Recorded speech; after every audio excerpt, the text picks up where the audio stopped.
Don't be so quick to dismiss these chords as old-fashioned or obsolete. Shell voicings aren't just for playing music from a bygone era. I'm going to show you a slightly different way to look at shell voicings that you probably haven't stumbled across before.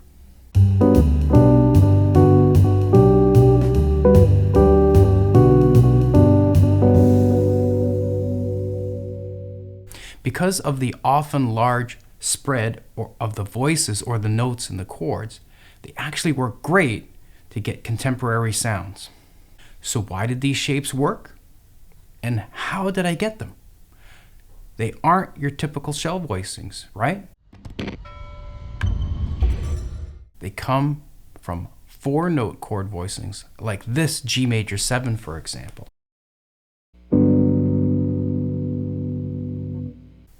But now, let's take out the note on the 5th string, which happens to be the 5th of the chord. You're left with a root, a 7, and a 3rd. If you've investigated shell voicings before, you know this structure already. It's the classic shell voicing, right? But wait, there's a lot more I want to show you. Let's go back to that 4-note G major 7 voicing. If we include the inversions of that chord moving up the fretboard, those 4 shapes would be like this.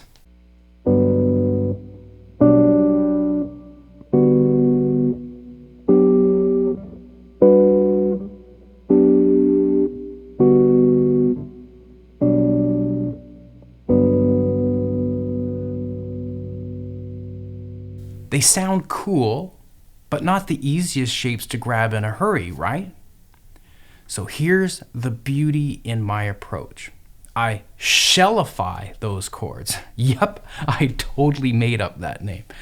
I turn all 4 of those 4-note voicings into 3-note shell voicings by simply eliminating the 5th string every time.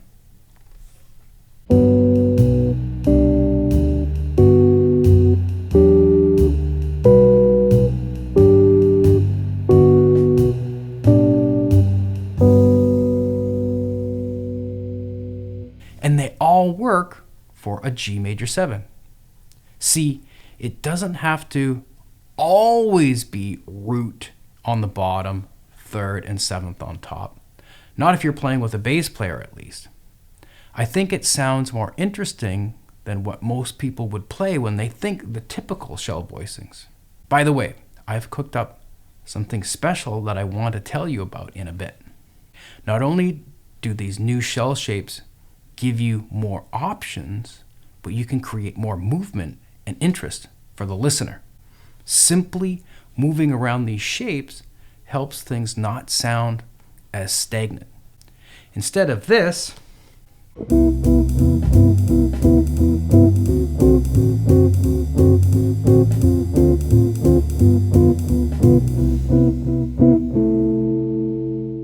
you can do this.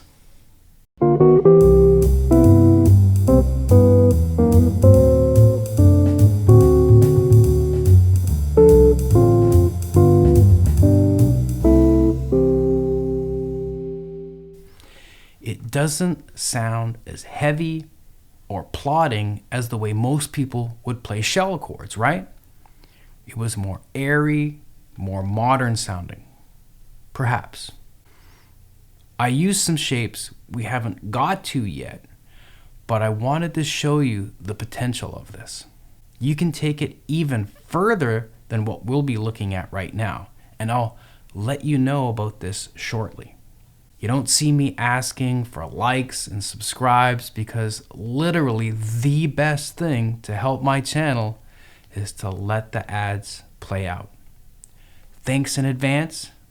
I wouldn't be mentioning this if it wasn't so important. Now let's talk about the shell voicings based on 8 chord types, and it will cover a lot of ground for you for most tunes you will ever play. We did the 4 shapes for major 7 already, but just so that they're all grouped together, let's include them again in our list. And let's use G again as the root for all the chord types. What's going to pop up is the chord formula, then the chord symbols that you will be able to apply these shapes to, and then of course the chord itself, the chord shape, the chord diagram.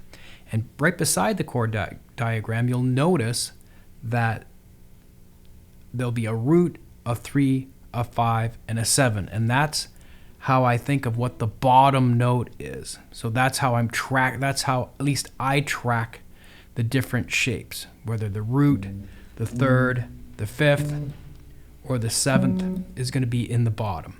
Okay? So here we have root position for major 7, and then the next sort of inversion, even though there's not really inversions, but you know what I mean. So that's with the 3rd on the bottom, 5th, 7th on the bottom, back to the root on the bottom. I want to mention that I think of these shapes is what note of the voicing is the lowest note. Because mostly it's because I want to avoid playing the root on my 6th string or as the lowest note, because I want to stay out of the way of the bass player, and it helps me keep track of where I am, what I'm doing, which notes I'm emphasizing. Because our ear hears the top note and the bottom note as the most, and we don't really distinguish so much what's in between. Our ears hear the top and the bottom note. Then we're going to do 6 chords. Here's what the shapes are for the 6 chords.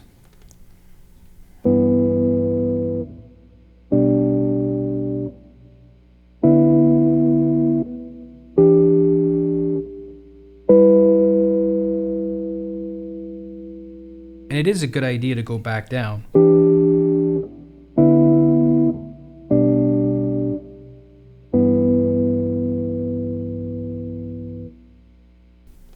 Seven chords. Here's the with the root on the bottom. And notice the fingering. I try to leave my 4th finger on the 3rd string as much as I can, floating on that string. It helps me keep my shapes, makes it easier to change to the shapes actually. So you might want to investigate it in that as well. Root position. 3rd on the bottom. And you'll notice that this is the same shape for the last 2 chords too, because it doesn't have a 7th or a 6th in it. So it kind of does double duty.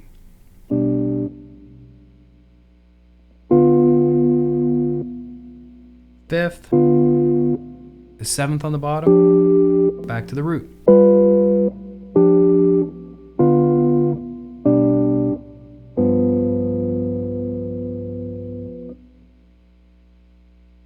Minor major 7. Root position, or root on the bottom. 3rd on the bottom. 5th on the bottom.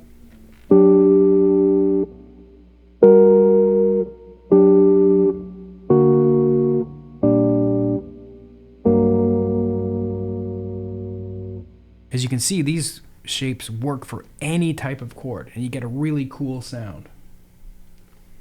Minor 6. Starting with the root. 3rd on the bottom. 5th on the bottom. 6th on the bottom.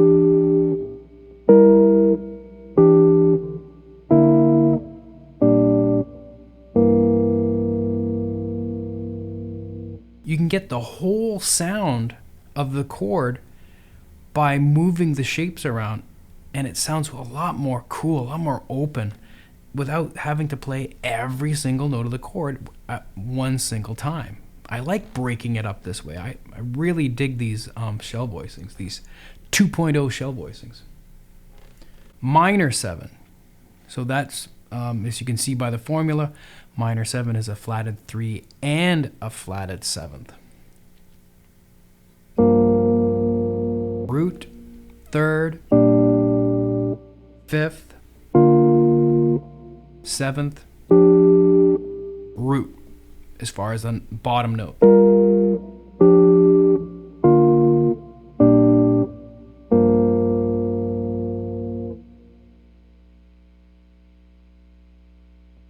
Minor 7, flat 5.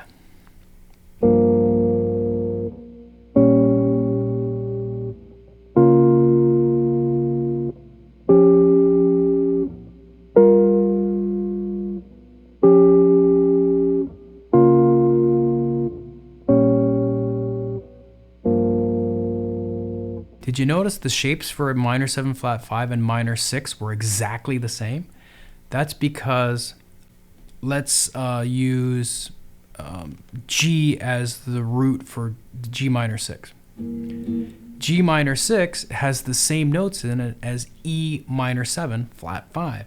So you can convert E minor 7 flat 5 to a G6, or you can convert G6 to an E minor 7 flat 5. They'll have exactly the same notes. So here is an E minor 7 flat 5.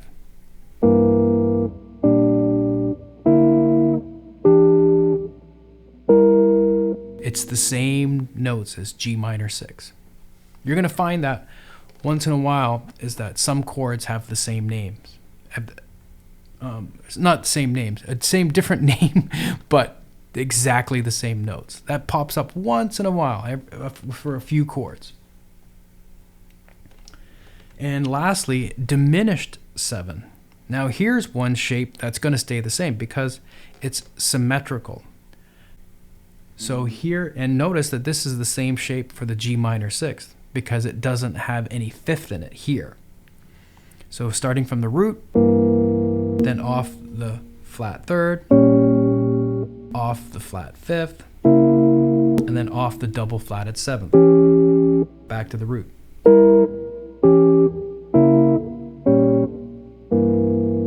It just works out that diminished 7 chords repeat themselves every 3 frets on your guitar, every minor 3rd.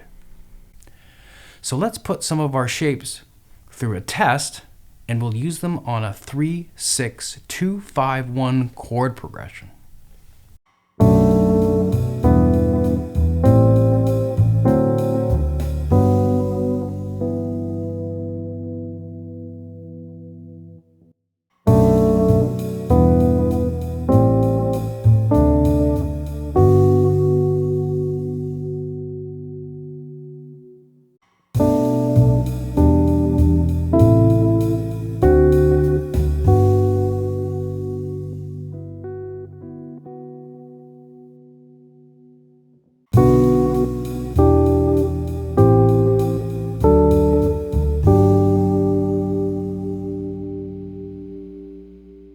I'll even use some passing chords on the way to get to another voicing.